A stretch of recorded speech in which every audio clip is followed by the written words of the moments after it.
નમસ્કાર, કાનાબાર ન્યૂઝમાં આપનું સ્વાગત છે। રાજુલા શહેરમાં પદયાત્રા સાથે ભવ્ય તિરંગા યાત્રા યોજવામાં આવી, જેમાં મોટી સંખ્યામાં નગરજનો જોડાયા।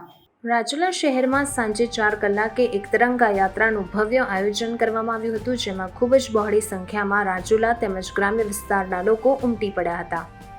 આ યાત્રા રાજુલા માર્કેટિંગ યાર્ડથી શરૂ કરવામાં આવી હતી। આ તિરંગા યાત્રા શરૂ કરતા પહેલા આવેલા મહેમાનોને નાની નાની દીકરીઓ દ્વારા કુમકુમ તિલક કરીને યાત્રા શરૂ કરવામાં આવી હતી। યાત્રા રાજુલા શહેરમાં હોસ્પિટલ ચોક, પોલીસ સ્ટેશન ચોક તેમજ મુખ્ય બજાર થઈ જૂના સ્વામી નારાયણ મંદિર ખાતે પૂર્ણ કરવામાં આવી હતી। તિરંગા યાત્રામાં રાજુલા તેમજ ગ્રામ્ય વિસ્તારમાંથી મોટી સંખ્યામાં યુવાનો ઉમટી પડ્યા હતા। સાથે સાથે રાજુલા વિશ્વ હિન્દુ પરિષદ તેમજ રાજુલા બજરંગ દળ અને કરણી સેના તેમજ વિવિધ સંગઠનોના યુવાનો શહેર અને ગ્રામ્ય વિસ્તારમાંથી ખૂબ જ બહોળી સંખ્યામાં લોકો ઉમટી પડ્યા હતા। આ યાત્રામાં વિશાળ અને મોટા પ્રમાણમાં લોકો સામેલ થયા હતા। તિરંગા યાત્રામાં મહિલાઓ પણ બહોળી સંખ્યામાં સામેલ થઈ હતી। તિરંગા યાત્રા દરમિયાન રાજુલા શહેરની મુખ્ય બજારોમાં વેપારીઓ દ્વારા કૌશિકભાઈ વેકરિયા, મહેશભાઈ કસવાલા, સુરેશભાઈ પાનસુરિયા, ચેતનભાઈ શિયાળનું હાર પહેરાવીને સ્વાગત કરવામાં આવ્યું હતું। યાત્રા દરમિયાન ટાવર પાસે કવિ દુલાભાયા કાગ તેમજ પુંજા બાપુની પ્રતિમાના દર્શન કરવામાં આવ્યા। સાથે સાથે રાજુલા પોલીસ સ્ટેશનની પાસે હઠીલા હનુમાન દાદાના મંદિરે પણ દર્શન કરવામાં આવ્યા હતા।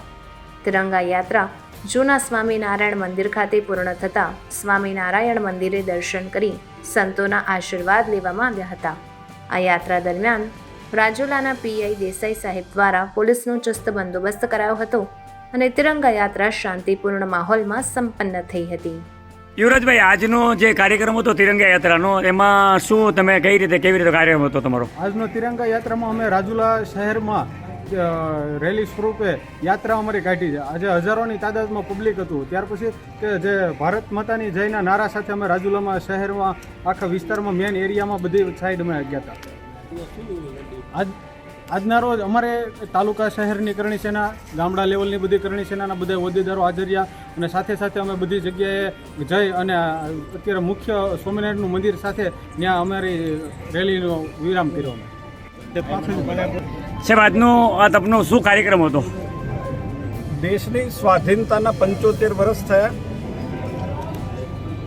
એક બાળક તરીકે 1947માં એક નવા ભારતે જન્મ લીધો, એને 75 વર્ષ થયા। આજે એક પુખ્ત ભારત દુનિયા સામે શક્તિશાળી ભારત તરીકે ઉભરી આવ્યું છે।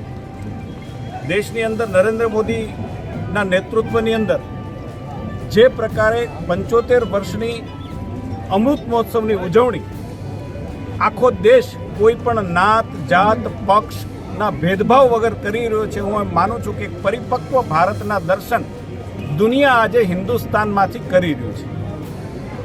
દેશની પ્રજા આવનારા 13, 14 અને 15 પોતાના ઘર ઉપર, પોતાની ઓફિસ ઉપર, પોતે જે ક્ષેત્રની અંદર કામ કરે છે એ ક્ષેત્રના તીર્થ ઉપર ભગવો ઝંડો લહેરાવી આ ભારતને સન્માન આપવાનો આ કાર્યક્રમ અને એના સંદર્ભમાં રાજુલા મહાનગર દ્વારા જે પ્રકારે સ્વયંભૂ રીતે પ્રજાજનો દ્વારા આજે ત્રિરંગા રેલી યોજી અને આવનારી 13, 14 અને 15ના દિવસે તમામ લોકો આ રાષ્ટ્રને સન્માન આપે, આ ત્રિરંગાને સન્માન આપે, એની જાગૃતિ માટેનો આ કાર્યક્રમ કર્યો છે। આપ આ દ્રશ્યને આજે હું એમ માનું છું કે ઐતિહાસિક રીતે જોઈ શકાય તો રાજુલાની બજારમાં ક્યાંય ભારતના નાગરિકો સમાતા નહોતા એવા પ્રકારનું દ્રશ્ય આપે જોયું છે અને એ જ બતાવે છે કે આજે આપણો દેશ કેટલો પરિપક્વ થઈ અને દુનિયાને આપણી મહાનતાના દર્શન કરાવી રહ્યો છે।